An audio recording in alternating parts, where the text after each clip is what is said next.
Hello दोस्तों, कल हमने वर्ग यानी छनित सांद्रित क्रियाविधि के बारे में पढ़ा था, जिसमें हम वासरेक्टा एनवेलोप में किस प्रकार जल यूरिया का अवशोषण होता है और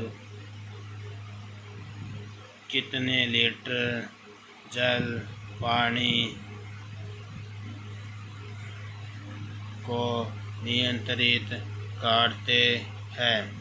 आज हम वर्ग क्रियाओं का नियमन के बारे में पढ़ेंगे। वर्गों की क्रियाविधि का नियंत्रण और नियमन हाइपोथैलेमस के हार्मोन की पुनर्भरण क्रियाविधि, सानिध्य कुछ उपकरण जेजेई और कुछ सीमा तक हृदय द्वारा होता है। हाइपोथैलेमस यह वर्ग क्रियाओं का नियमन करता है। शरीर में उपस्थित प्रसारण ग्रहियों रक्त आयतन पर शरीर तरल आयतन और आयनी सांद्रण में बदलाव द्वारा निष्क्रिय होती है। शरीर में मूत्र द्वारा जल का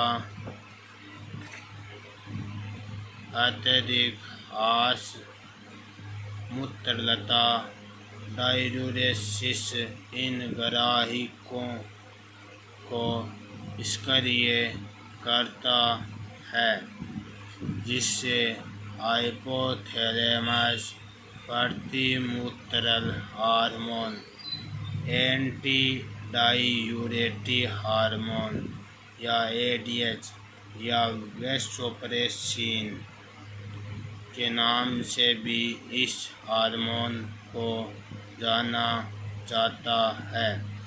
एडीएच और न्यूरोहाइपोफाइसिस को वैसोप्रेसिन के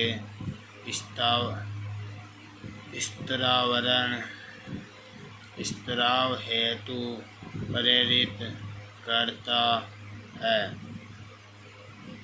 न्यूरोहाइपोफाइसिस हार्मोन जो हमारे पिट्यूटरी ग्लैंड में होता है, जिसका निर्माण हाइपोथैलेमस करता है।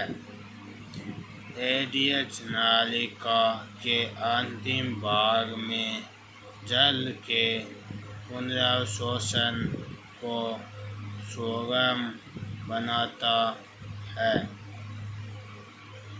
एडीएच हार्मोन यह हमारे शरीर में जो पानी की मात्रा है उसको नियंत्रित करता है।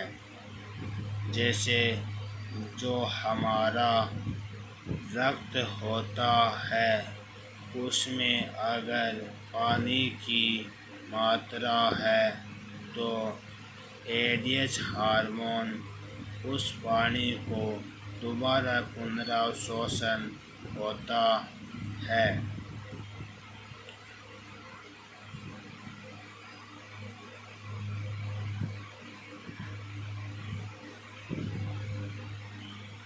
और मूत्रलता को रोकता है।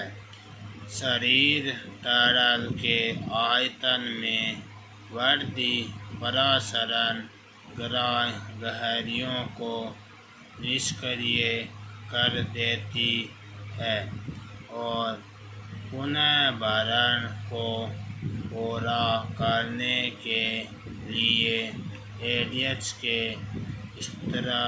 स्त्रैवर्ण का निरोध करती है। एडीएच वर्ग के कार्यों को रक्त वाहिनियों पर संकुचनी प्रभावों द्वारा भी प्रभावित करता है, जिससे रक्तदाब बढ़ जाता है। अगर एडीएच वर्ग के कार्यों को रक्त वाहिनियों को दबाता या संकुचन करता है तो हमारा जो रक्त दाब या चाप बढ़ जाता है, और रक्त दाब बढ़ जाने से गुच्छ प्रवाह यानी जो हमने मानव उत्सर्जन तंत्र में नेफ्रॉन की जो संरचना पड़ी थी, उसमें वो गोल गोल वोमेन स्पॉट, उसे ही गुच्छ कहते हैं, प्रवाह बढ़ जाता है और जिससे GFR बढ़ जाता है।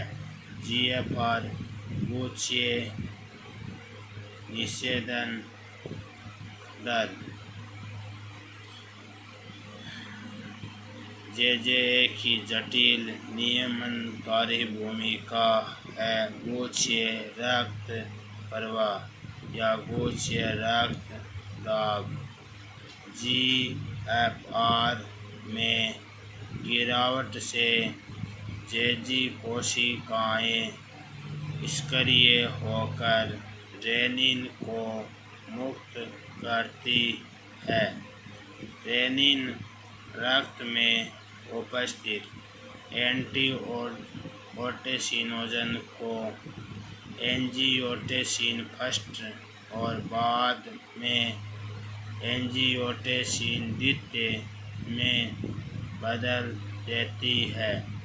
रेनिन जो हमारे गुर्दे द्वारा उत्पन्न हार्मोन होता है,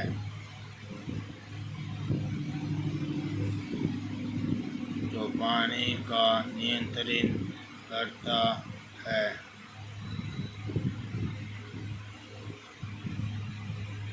रक्त में उपस्थित एंजियोटेंसिनोजन जो हार्मोन है,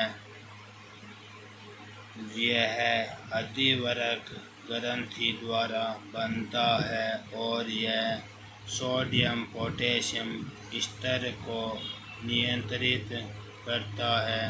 बाद में रक्तचाप को भी नियंत्रित करता है और शरीर में पानी इलेक्ट्रोलाइट संतुलन बनाए रखता है।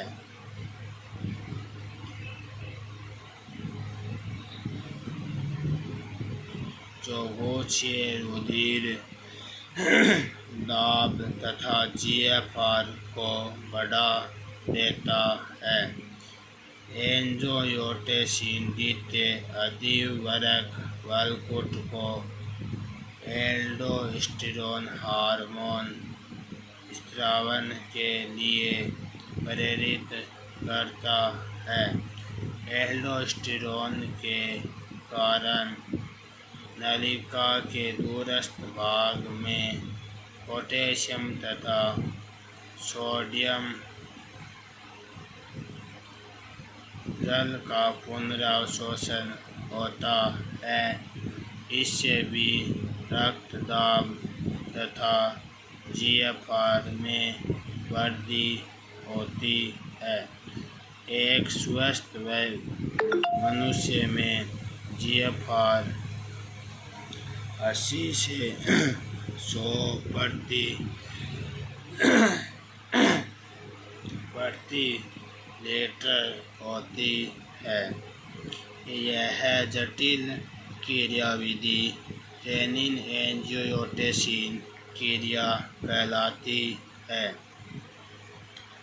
हृदय के आलिंदों में अधिक रुधिर के बहाव से अलिंदीय नेट्रियरेटिक कारक AANAF स्रावित होता है। AANAF से वाहिका विस्फारण या रक्त वाहिकाओं का विस्फारण होता है, जिससे रक्त दाब कम होता है। इस प्रकार से AANAF क्रियाविधि रेनिन एंजियोटेंसिन क्रियाविधि पर नियंत्रण काम करता है।